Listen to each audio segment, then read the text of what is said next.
Ақтөбе облысында қой шаруашылығын дамытуға арналған алғашқы жобалардың бірі қаржыландырылды.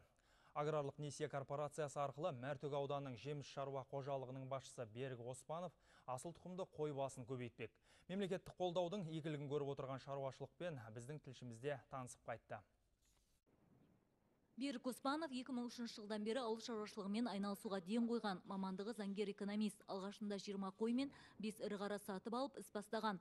Қазір шаруасы аяғынан тік тұрды. Өткен жылы сыбаға бойынша 5 миллион теңгеге 59 сиыр мен 2 асыл тұқымды бұқа сатып алыпты. Ал биыл агробизнестің игілігін көрдім. Бұл үлкен жеңілдік дейді шаруаның өзі. Ай жарым бұрын мен агрокредитный корпорациядан 8 миллиондай қаражат алдым.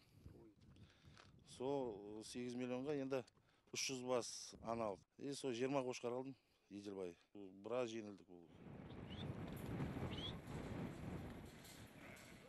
Биылдан бастап алтын асық бағдарламасы іске қосылды. Бағдарлама бойынша несие 14% жеңілдікпен аналық саулық пен асыл тұқымды қошқар сатып алуға беріледі. Оның 7%-на субсидия беріліп, жеңілдік қарастырылған.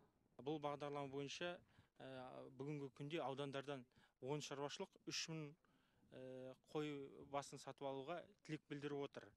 Субсидиясын алады.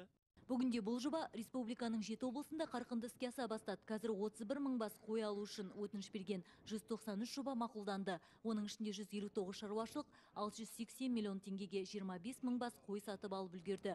Бұл қой өсіріп, оны асылдандырам деушілерге ең қол жетімді мүмкіндік. Нұргүл Қонақбаева, Александр Степаненко, Ақтөбе облысынан.